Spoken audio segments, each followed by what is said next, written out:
hell of a lot better than a fucking Amelia Perez. I'm so glad that I am not that committed to watching all of the Oscar movies, because I just don't need to see that one as a direct result. Watch up until they get to the song that John, or just watch the clip that John sent. Okay, I will do that. Yeah, that one will horrify you enough and just know that when you watch that clip, that is, 1, the best moment in the movie, 2, the only moderately funny thing in the movie, 3, the only moderately catchy song in the movie, and also just like the moment when I like flopped my head into my hands and was like, I guess I'm fucking doing this now.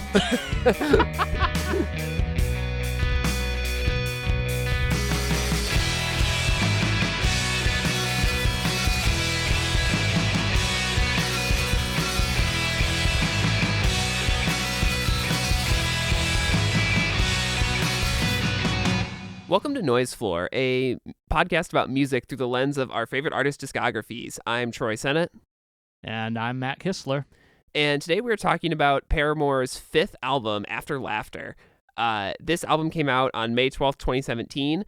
It is produced by Justin Meldal Johnson and is kind of a total, maybe not total, but a bit of a reinvention album for Paramore. It is their big pop record after, kind of dabbling into pop on their self-titled album. And it is, to put it briefly, basically like a stone cold classic at this point to me. What do you think, Matt? You on board with that assessment? Yeah, I'm absolutely on board with that assessment. Before we officially started doing the podcast, part of this podcast, I did say into a microphone that it might be a perfect album, and I do stand by that. Yeah, it's pretty much at that tier for me too. I mean, it's rare, I think, to see a band kind of successfully evolve their sound in such a way and not have it feel like, oh, they're grasping at something they can't quite pull off, or thinking that they're, just making a play at the mainstream. Like nothing about this album feels insincere or feels out of the realm of comfort for the band, for Haley, and at this point the lineup is Taylor York and Zach Farro, returning drummer for this record. Yeah, I guess that's a place to start, is that this is yet another I don't think there's been a Paramore era that hasn't been marked by like member turmoil. So in this one, Jeremy Davis, bass player, in 2015 left the band for real this time. After doing it several times. Yeah, I think between every record Jeremy quits, but this time he's actually fully out. I think he embroiled the band in a lawsuit over authorship of some of the songs on the self-titled record. And then and there's kind of some interesting stuff actually that came out from that about like, what is the business entity Paramore? Who is an employee? Who is a member of the band or whatever? But like, I think that's all kind of behind them now.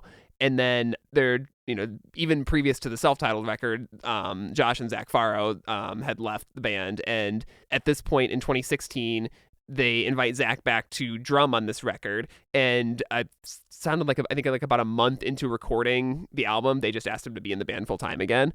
And I mean, I think he's like a perfect fit for this record. It feels good for the band to have like a solid rhythm section again, rounded out by producer Justin Meldal Johnson playing bass. And I mean, he would be a solid bass player with literally anyone, namely, know, 9 Inch Nails. But this is, I mean, the bass playing on this record is spectacular.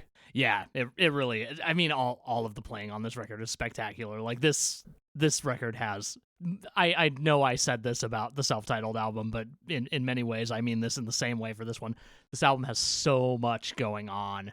Just like I'm hearing new instruments literally every time I throw this record on, and I've listened to this record a lot. So yeah, I think that's, I mean, I kind of feel the same way, and I think that is a testament to kind of the change in writing style, because did you watch the Apple Music interview, the Zane Lowe interview that I just put it in the show notes like earlier today? So I don't know if you saw it or not. Yeah. I had it on kind of in the background, but I was paying attention as much as I could.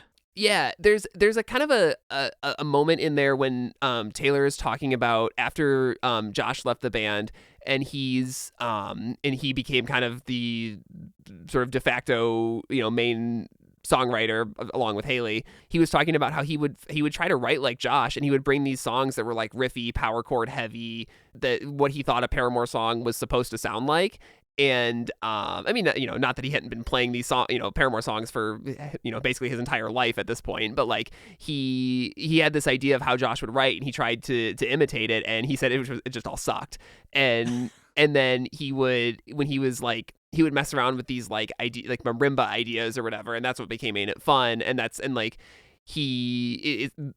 that the writing the self-titled record got him comfortable as the lead song, or sort of one of the co-lead songwriter of Paramore. And I think by the time they get around to After Laughter, he is just like fully comfortable with his tastes, and his style can dictate where the band goes.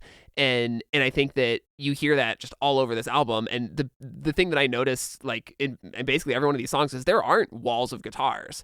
And I think that's on the arrangements the band is putting together. I think that's on the mix by Carlos de la Garza.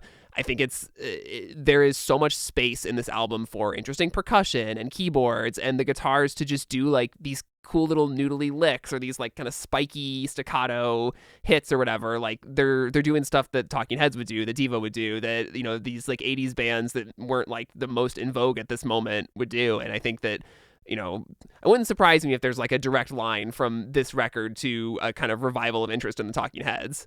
Yeah, that would make a lot of sense.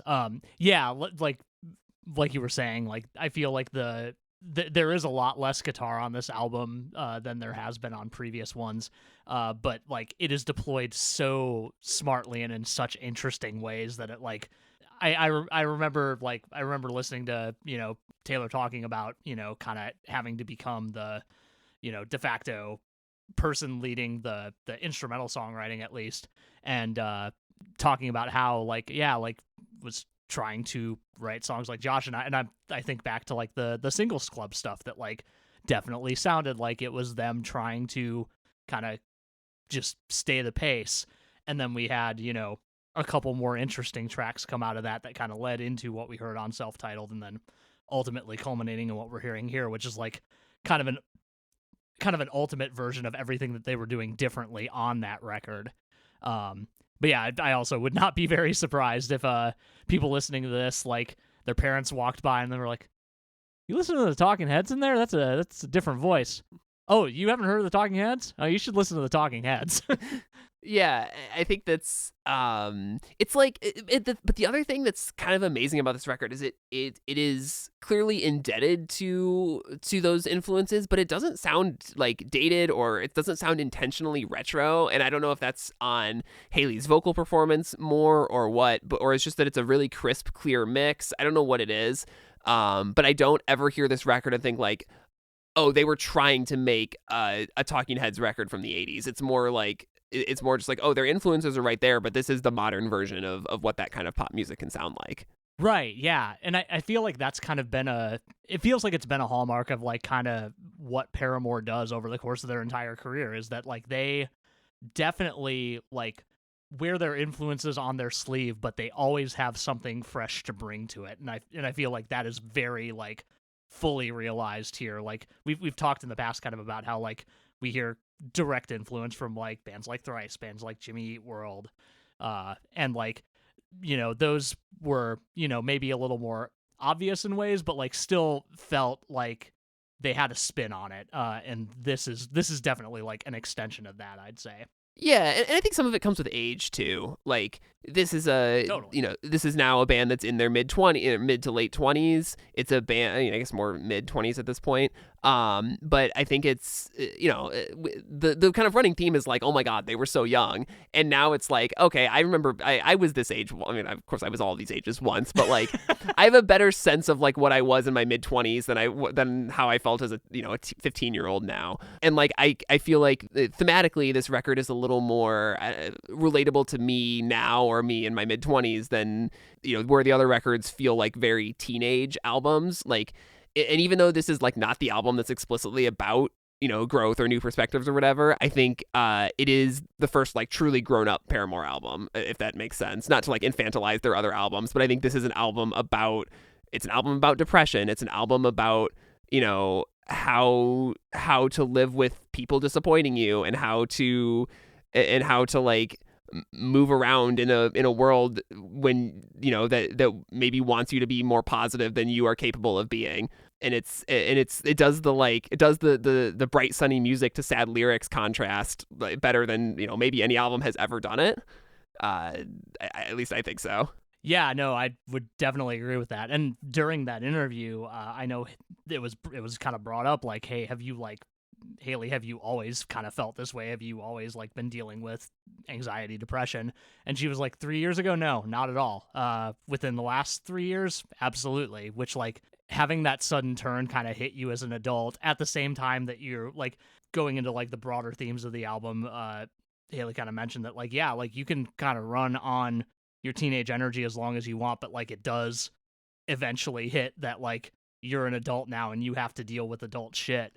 And like having that kind of maybe not realization, but like having that hit you with its full weight at the same time that you start dealing with, more complex, harder to deal with mental health stuff has got to be like kind of a double whammy, and like definitely contributes to the, a lot of the lyrical themes on this album. But like this album is also like in many ways a very hopeful album, and an album that like tries its best to portray these feelings as realistically as possible, in not diving too hard into like, glossing over things or being, overwrought about things.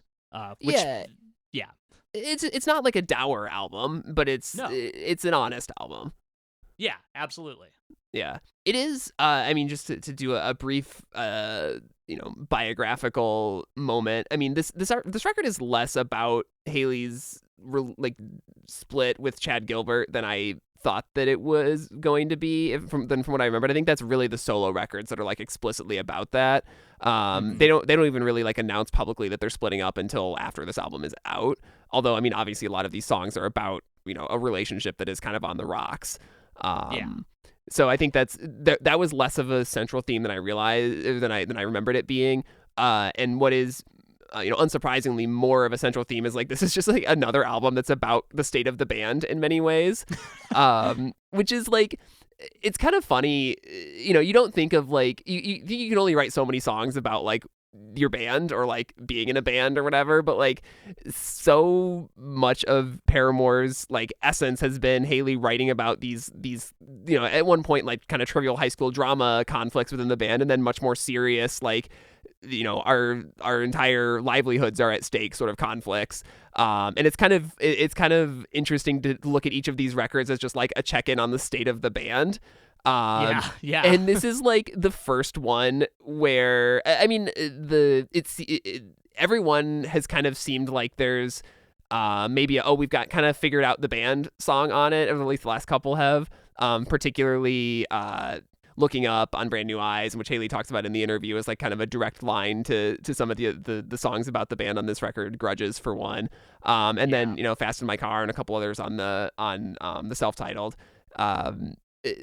But like it's just kind of been kind of a fun theme to track of like, what's the interpersonal relationships in the band like now. I don't know of another band that has written that much about each other over the course of 5 albums. Almost definitely not.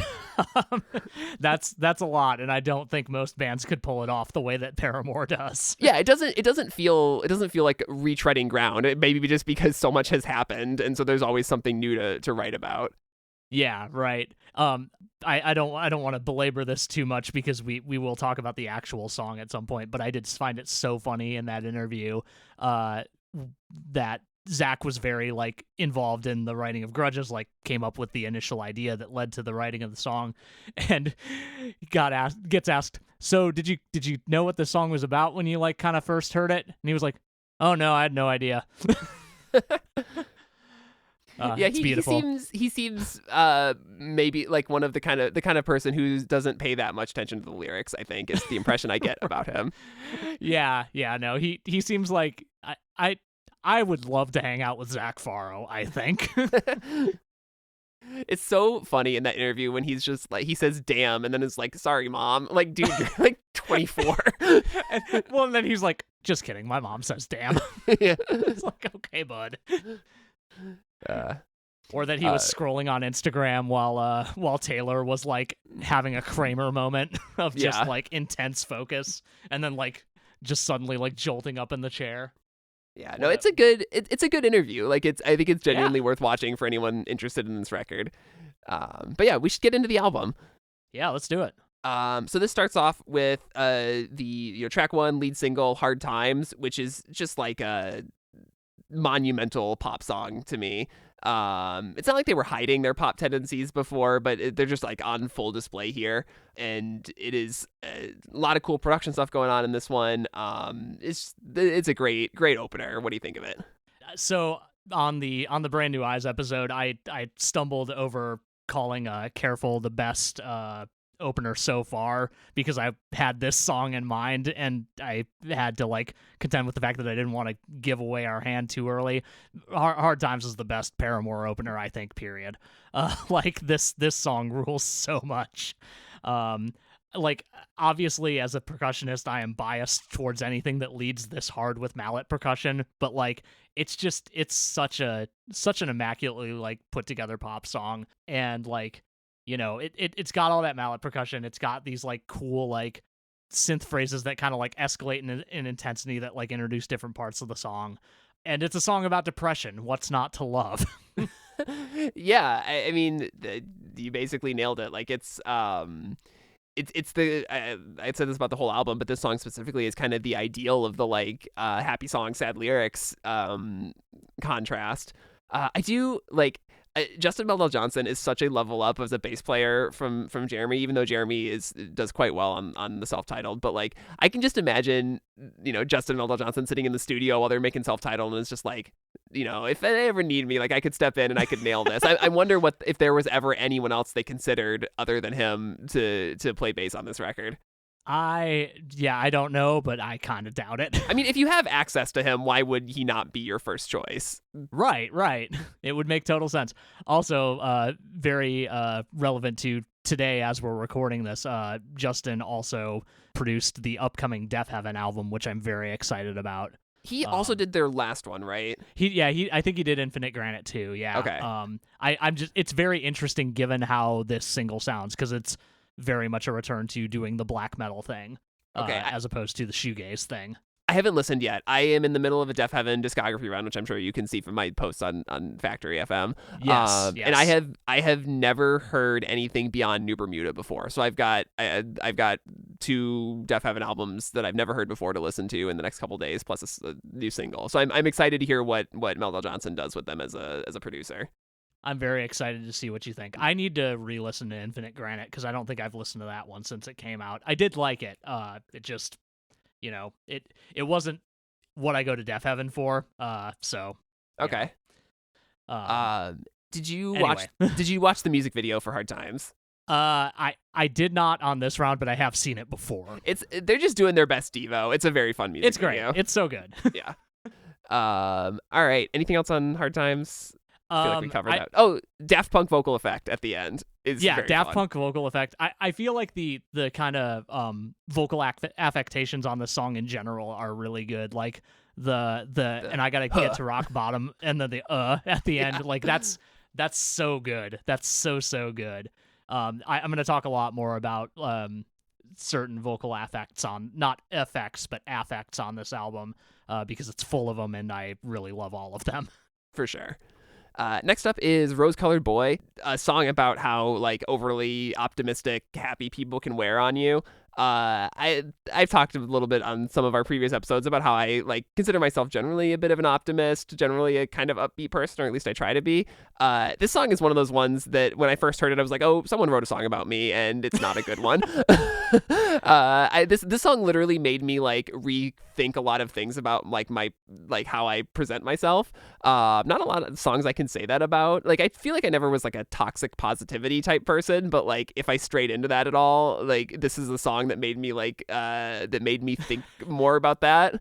So I think this might be my favorite Paramore song, but it really did have like a profound effect on me personally. I love that for you. I'm glad that you went on this journey for yourself. I've for what it's worth. I mean, I guess we weren't really hanging out until a bit at or around when this album came out, but I've never gotten that impression from you that you are entering into toxic positivity. Maybe I fixed it before then. You must have. But yeah, I love this song. This was I think they said the last song that was written for this album, so one of the ones that involved the entire band like as a unit coming together for this one.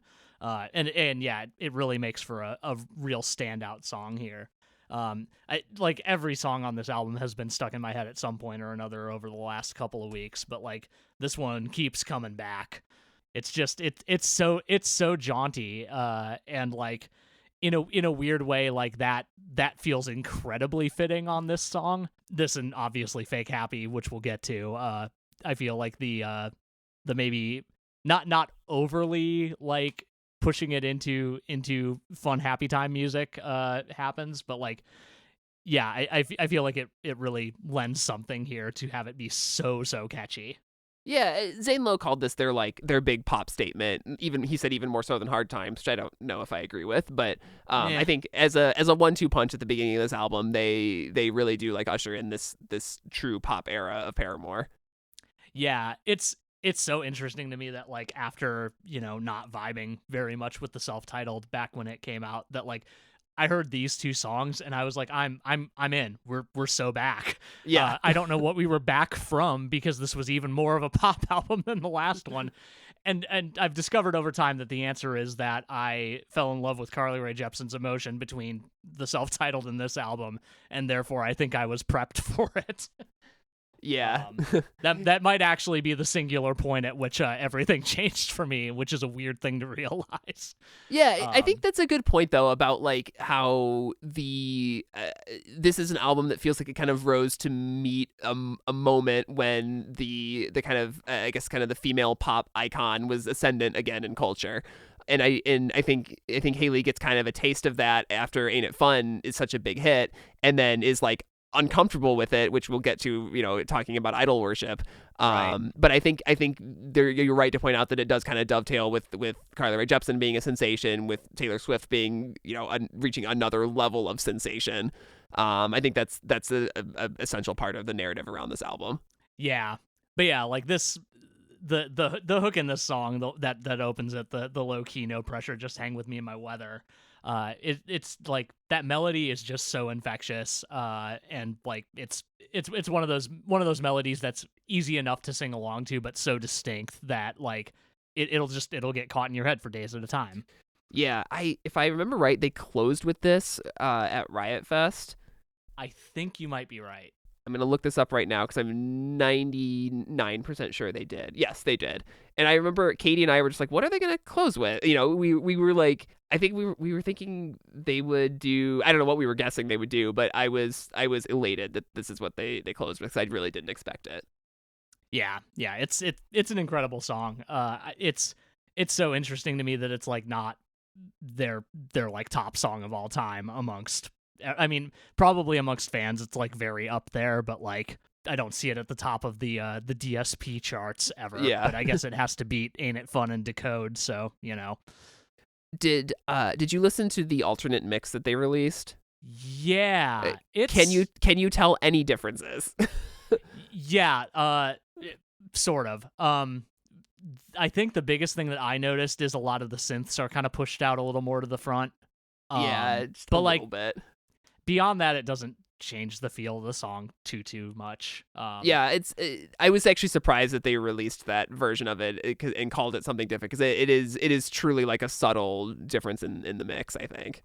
Yeah, it's always interesting to get an alternate mix, especially one that is like put out into the world and doesn't just like leak somewhere, because I assumed that it was going to be like not a remix, but like a very different feeling song, and instead it's literally just the same song but with some differences, like just some like knobs and faders pushed. You could do a full different arrangement of this with more rock guitars or whatever, and that's kind of what I expected. And yeah, this is not that. Yeah. The other thing that it's not is the music video version, because the music video has this kind of like this little interlude in the middle where this like young girl is doing this news broadcast, and it's kind of creepy a little bit, and it's this like very dark moment in the very cool like music video that's all set in like an 80s news broadcast. Yeah. And so but the alt mix isn't even that. It's just a mix with the synths up a little bit, which is cool. But not like not a shocking or particularly even notable B-side to this era. Yeah, which is wild because we literally only have 2 additional tracks here. Yeah, it's and they're both just different versions of songs. Yeah, the album like really stands on its own in this era, which is the only time you can really say this for a Paramore record, I think. Yeah. Yeah. Next up is "Told You So." This is another single. Just another insanely catchy song. Going back to this kind of running theme of Hayley's about like external pressure on her as a person and on the band. What do you think of this one? I think this one's great. Yet another like very groovy song that like is the underlying themes are, we'll say, not so groovy. Just kind of and this is a theme that's kind of later explored, like kind of the relationship between a public figure and everyone else, and perhaps the opinions that those people have of you and the choices that you make in life and the way in which you present yourself and all of the other stuff that comes with being a public figure, and especially a public figure that's a woman. Yeah, I mean, I think you basically nailed it. I don't know if I have much more to add to that. It is, what I do like about this song is this is something we've talked about several times before, but like this song does not have a ton of lyrics. Like there's a lot of repetition, there's not a lot of like elaboration on the theme, but like it still really, really hits. You get a lot out of not a ton here, and I think we talked about that a lot with like Rilo Kiley. In certain instances and certain times that it maybe didn't work so much, but I think that's deployed really effectively here. Yeah, I'm often one to push back on a chorus that's just like the same line repeated 2 to 4 times. And I don't know if it's just that guitar line is so catchy or just the groove of the song works so well for me that I literally didn't even think about how few like actual, different lyrics there are in the song until you pointed it out. Yeah, I'm it's not something I think about a ton because it's just everything works together so well. Like, yeah, to your point, like that call and response between the guitar and the vocals is just so immaculate. Like, it like and both lines individually are great, but when they're playing together, like it just brings it to another level. Yeah, definitely. One other thing I will say is that I did put a note that the whole song is great, but the bridge really ties the room together. Yeah. Which, again, like just a repeated phrase over and over again, but like just everything building around it makes it feel so like fresh every time you hit the top of the line again. Yeah, I'll let this stand as an exception to my I don't generally like the repeated lyric over and over again for any section of a song. It works in this song more than I usually think it does. There's always an exception. Yep. The only exception. There you go. Next up is Forgiveness, which is the first kind of like, not quite ballad, but definitely a lower key song on the album. But it's this one has like such a smooth, relaxing groove, and is, definitely more of a song about a failing or struggling relationship that you don't know if you can quite pull off of the rocks, I guess, is how I would describe this one. Yeah. Interesting. Like, this is one of those songs that like there are a couple of lines that like make it pretty explicit that like this is about a romantic relationship, but like it does feel like you could just make some like minor tweaks here and it could be about any kind of interpersonal relationship, and I think that's part of what makes it hit so much. Yeah. Especially in the context of Paramore. Yeah, it's that like, we can take any feeling and make it universal, which is the sort of hallmark of Hayley's writing. Yeah, for sure. My big like little thing on this song that I love so much is the falsetto want in the second chorus, I think it is, or no, second verse, where instead of just saying like want forgiveness like flat, she goes like way up into her upper register on that want, and it's just so good. It's great. After that is Fake Happy, which is, I guess, kind of like a centerpiece to the album. It was also a single. I think this is like a contender for the best song on the album. Definitely. Yeah. This is another one that I kind of felt like is the more in content than arrangement. It's a bit of a throwback to the kind of early Paramore themes and writing that I think like it's the kind of thing that like Haley can say something, you know, that is so simple, but she sells the earnest emotion of it all. The idea that like, oh, everybody is faking happiness is like, you know, not the most original observation. Like, this is a thing that people have thought about for millennia probably, but like she's able to sum it up in a way that is I think like so appealing to just about anyone who would hear this song. Yeah, totally. I so my big thing with this song is that due to hearing the edit version a bunch of times, I sometimes forget about the intro, which after several like sit downs with this record over the last couple of weeks, I now consider very important to the record, because like it really like that intro is like, you know, kind of a like low key acoustic, like kind of, well, we'll just say sad sounding, you know, kind of iteration of like what here's it's truly an intro. Like, here's what you're gonna get in the song. And then you get that keyboard part, and just everything completely turns, except for the fact that the song continues to be about this exact sentiment. And I love that so much. Like, it's almost obvious, like, that you should do something like that, especially in a song that is about faking happiness. But it works so well, and I'm so mad that the edit just lobs off that intro fully. Yeah, well, you can't have 30 seconds of ballad for the radio. It just doesn't work. I know. You got to get people doing those air keys right away instead of 30 seconds in. No, I totally agree. The edit of this song is like a functional edit for a specific inferior, you know, way of engaging with it. It hurts the song artistically for sure. Totally. I do find it kind of interesting, and I would love to see if I can find more about like this, but like kind of harkening back to the idea that like, yeah, a lot of people, you know, think about like, well, yeah, maybe everybody here does feel exactly the same way that I do, and we're all just kind of like putting the mask on right now. But like an interesting thing that I think happens in a lot of people's mental health journeys, and I imagine happened at some point on Haley's, is that like you do find out that there are in fact people who don't feel this way all the time, and that's such a wild thing to contend with when your brain works a certain way. And I'm not sure how that factors into this song or not, because like the kind of, I bet everybody here's fake happy too, is either like a projection if it's there's no realization of that, or it is a like, you know, just like, yeah, no, that is how everybody is, right? Please tell me that's how everybody is. Yeah, that you need to be you need to feel like someone else feels the way that you do. Yeah.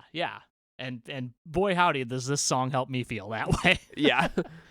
I do like the video for this song too an awful lot, because it's just like, it's, you know, Haley walking through a city where, you know, people have these upside down smiley faces just kind of superimposed over them, but she's just kind of like pulling these random dance moves as she goes. It's really thematically on point and just kind of fun overall. Yeah, a lot of representation for the best emoji, the upside down smile. Yes, thank you. Finally, someone gets it.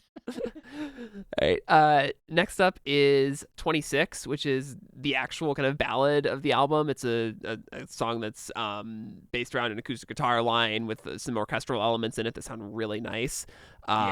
Kind of a response to, or an update of, Brick by Boring Brick, I think, sort of like singing back to the person who was like, you know, kill your fantasies back then, is now like, no, hang on to them, keep dreaming. Like, it's not, like, you know, this aspirations and dreams and fantasies are kind of important to you know, yourself being a whole person and not being just fully consumed by the sadness all around you. Yeah. It is such a strong statement to kind of do this turn where we go from focusing on the sadness to going, no, like I would give anything to feel hope right now. Like that is nice, and I want it very badly. Yeah. But yeah, that string arrangement on this song is so incredible. Like it's beautiful. It's almost, yeah, it's almost like getting into like Disney song arrangement territory, but it works so well in the context of the song. Yeah, it's great.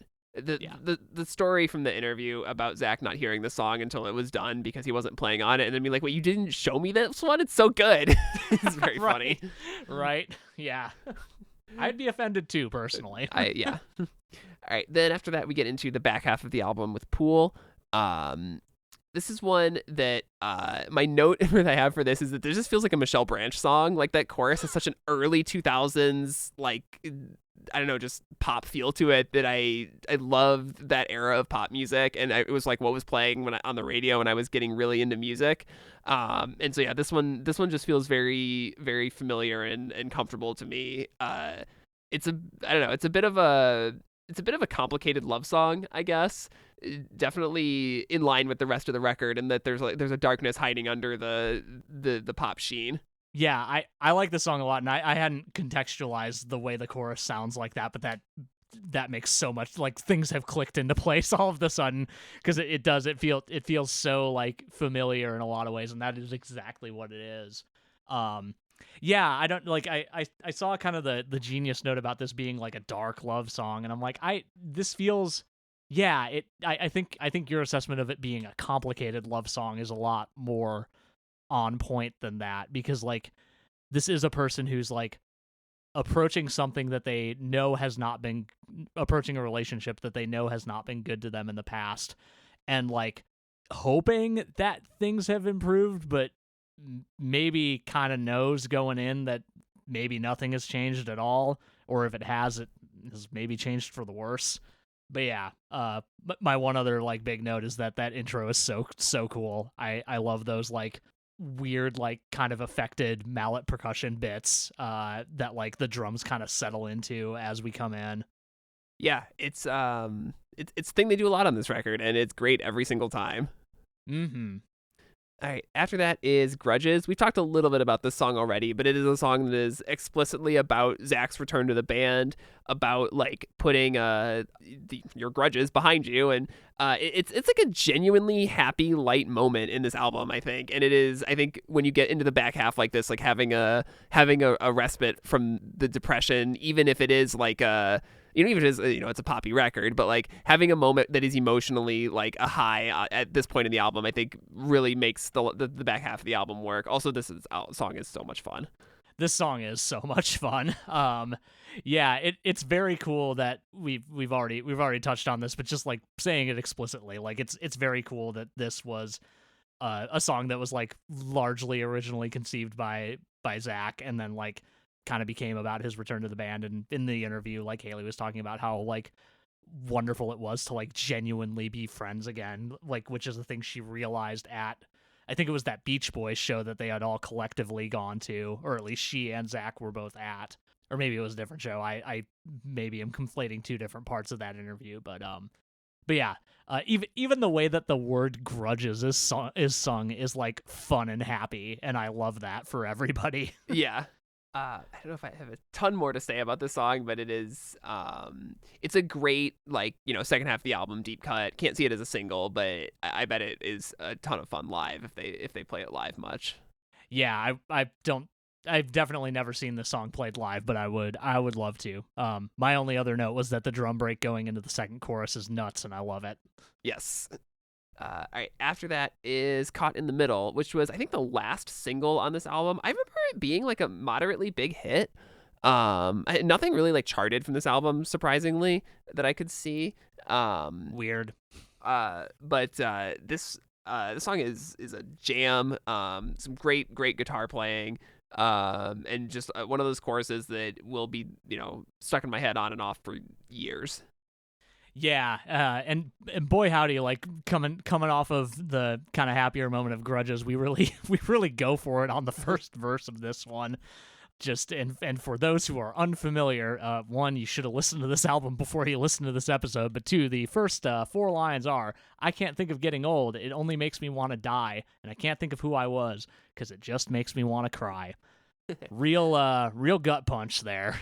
It is so hard for me to read lyrics like that, or like hear anyone read lyrics like that. It's just with a straight face. I had to focus so hard. I had to focus so fucking hard. Just no, now. You did like the same like tone and like tempo as as Krista Makes does on his podcast, and it's always funny when he does it. Yeah. God, that's right. That's probably where I got it from, honestly. I haven't listened to that in a minute, but he does really have a particular cadence there. Yeah. But no, it's a great song. I love this is another one where like kind of the chant in the bridge. It's repetitive, but it works. It's I don't need no help. I can sabotage me by myself.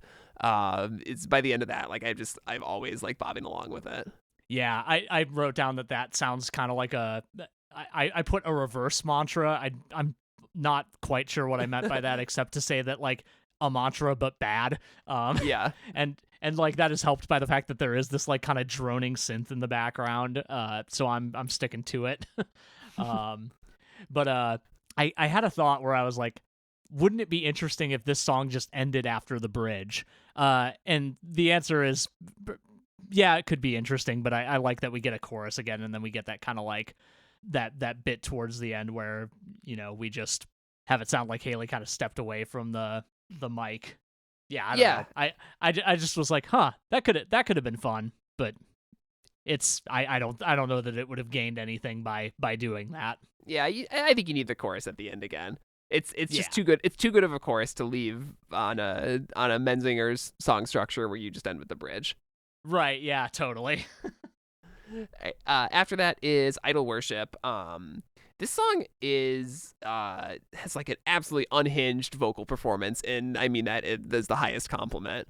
Yeah, my note is desperate all caps vocals. Yeah, I think you can draw a line from this, back to Fences, and some other songs where they've kind of engaged with the idea of being a celebrity or being a star, and the pressures of that, and the idea of like, oh, people have built up this image of me and I can't live up to it, or I don't want to live up to it, or I want to show people that I am like just a normal person like them. And I think this is like kind of the most directly it's ever been addressed in Paramore's discography at this point. Yeah, definitely. Very, very direct, as it were. Yeah, I think Haley put it in the interview. Like, she's like, yeah, this is kind of, born out of me, like, being out in the world and, like, seeing people wearing Paramore shirts and going, I'm not the person who is on that shirt anymore, and I don't actually know if I ever was. And boy, that's a thing to contend with, especially at this kind of heightened level where you have droves of people looking up to you in ways that you could never predict. Yeah, and I think that's not a responsibility she's ever taken lightly. Like, it's definitely clear that not. yeah, but like it becomes hard after a while. And even like looking at this as like a huge Wonder Years fan who, there's explicitly lyrics about this on Suburbia where Dan writes, like, I'm not a self-help book, I'm just a fucked up kid. And that's his way of is just literally just rejecting completely the idea that anyone could ever like find solace in my poetry or my lyrics or whatever. And I think that and this is kind of a similar way of approaching that relationship or that perceived relationship by fans.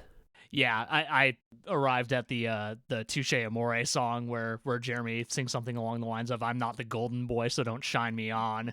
And yeah. I'm like, oh yeah, we got a lot of people feeling this way. Yeah, I mean it has. I mean, some of it is. I guess some of it is probably the parasocial relationship stuff that you get with artists whose music is very relatable and popular, and some of it is just the idea, like insecurity, the idea that like could what I'm doing actually be as good as people think it is? Like, I am certain that it's not. Yeah, I don't know that I have much more to say about this song. The other notes that I have are the last let you down of the chorus is a classic.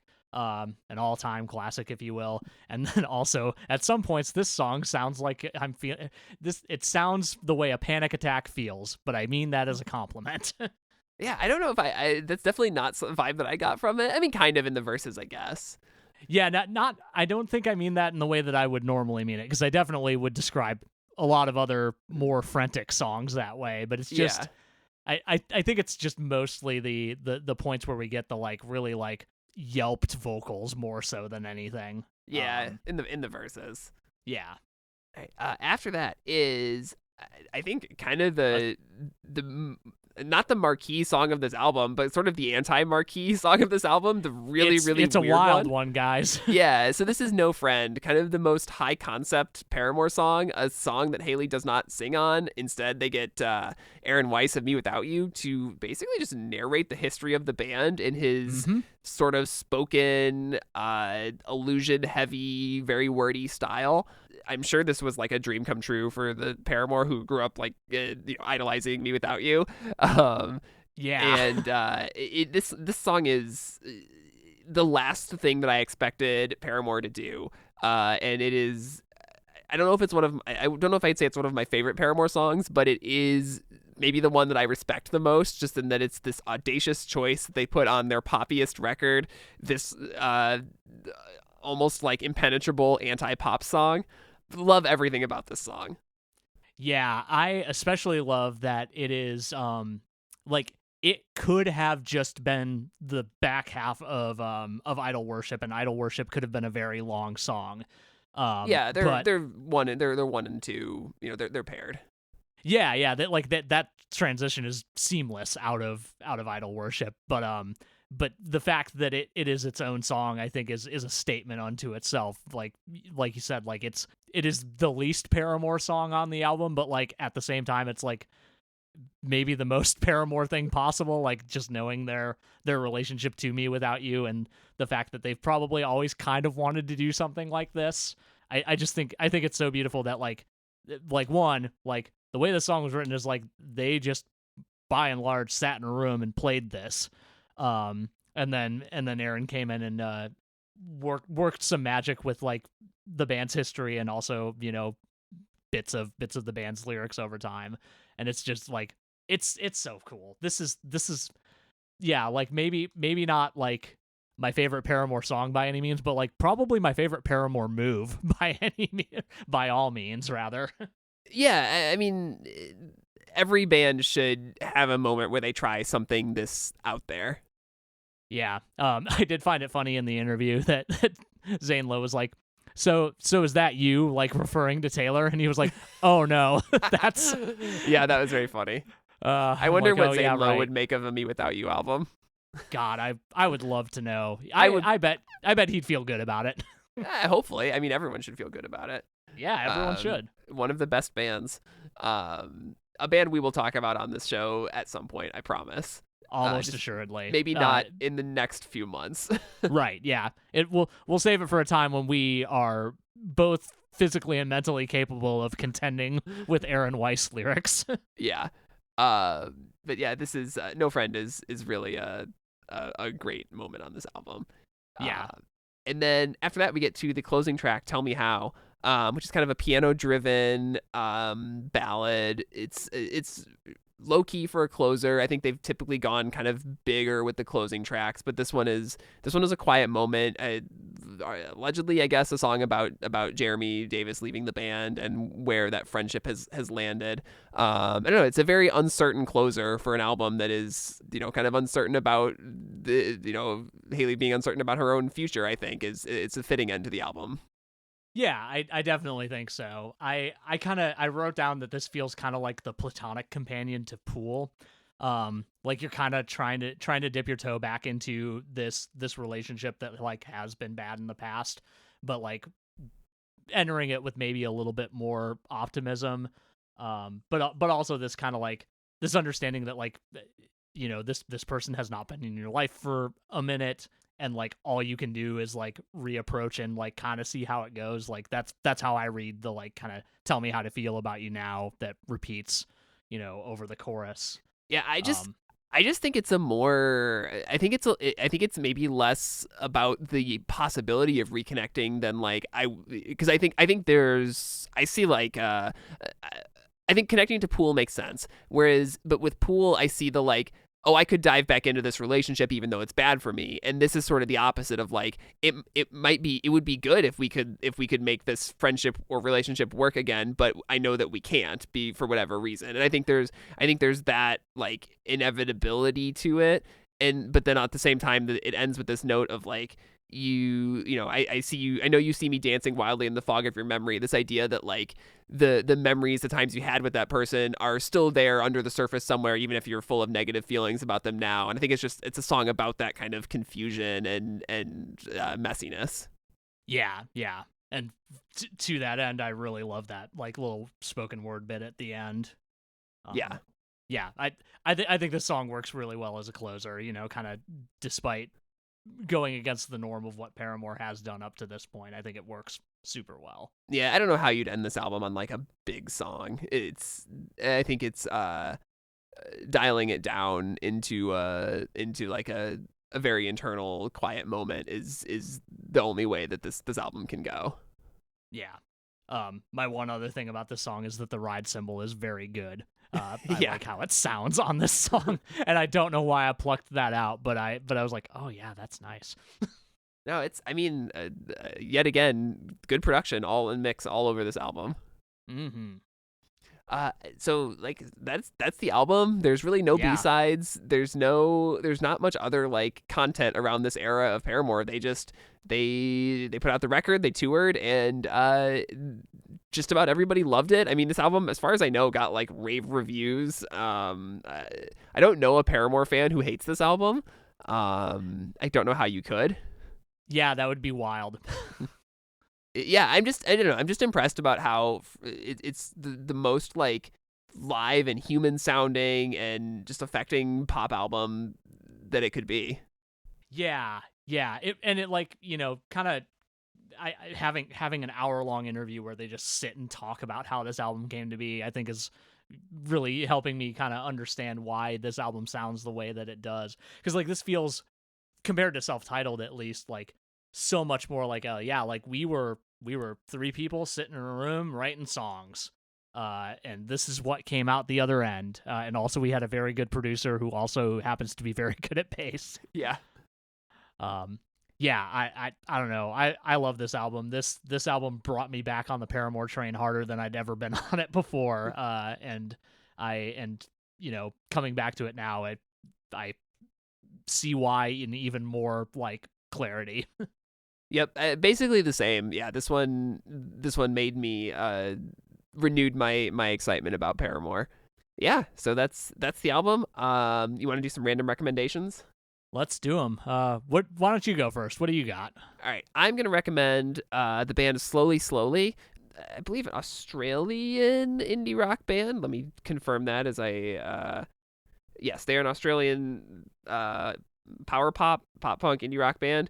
They've got a couple records, but their newest one is called Forgiving Spree, and particularly the first track on it, the title track, is like a titanic pop song. I hadn't kept up with this band in a few years, and I put this on in the car the other day, and it was like, oh, I gotta turn this up loud because that is a great chorus that I was like just fully singing along to by the second time it came around.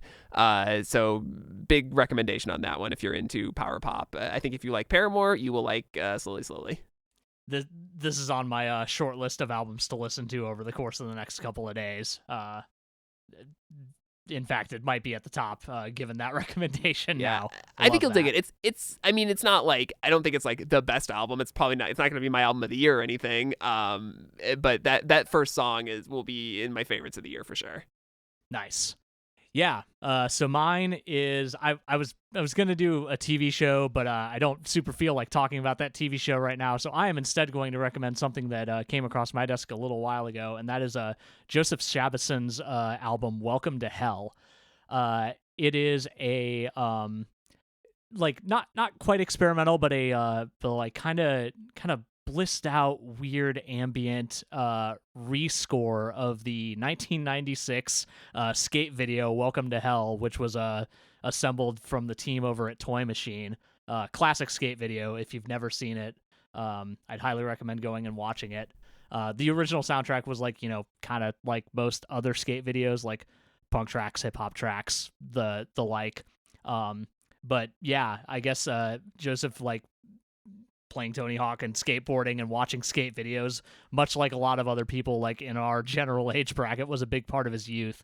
And he just kind of had the idea one day, like, wouldn't it be interesting to have like a kind of weird soundtrack to a classic skate video, and he like went and reached out to I think it's Ed Templeton, who was like kind of the rights holder over there. I could be totally wrong about that. I'm kind of going off the cuff here, but he got the blessing of the company. You can go on YouTube right now and watch the entire video with his rescore playing behind it, and it is it's kind of surreal. I love it. So if you're into that kind of thing, or you're just like looking for an interesting take on the classic skate video soundtrack, I would highly recommend it. Cool. Yeah, I know nothing about the history of skate videos, but that sounds like a very cool project and something I'm going to check out. Yeah, it's pretty cool. I was surprised to hear he opened for Dawn Richard and oh my god, I'm blanking on her collaborator's name right now. I'm gonna just gloss past it real quick. But anyway, opened a show that I went to last year and like was kind of doing the like saxophone looping and like sample based stuff, and then at one point he kind of described this album and was like, oh my god, I need this immediately. Yeah, that sounds very cool. All right. Yeah, that's it for this week. We will be back next week talking about the last as yet Paramore album, This Is Why. Point of housekeeping, we're not going to cover the Hayley Williams solo records that came out between After Laughter and This Is Why. I'm going to listen to them, but and we'll probably mention them, but I don't think we're not going to like cover them in depth. There's a lot there. There is a lot there. And who knows, we might have a short series on them at some point. Also, we're going to have to figure out what we want to do when inevitably the next Paramore album comes out, because they're the most likely to release another album of anybody we've covered so far, except maybe Boy Genius. The Rilo Kiley reunion was officially announced today. They could drop a record on Friday. We don't know. I would love that. I'm just going to not hold my breath for it. And I think if I pretend it's not happening, it's more likely to happen. Yeah. But yeah, so back next week with This Is Why. All right. See ya. See you then.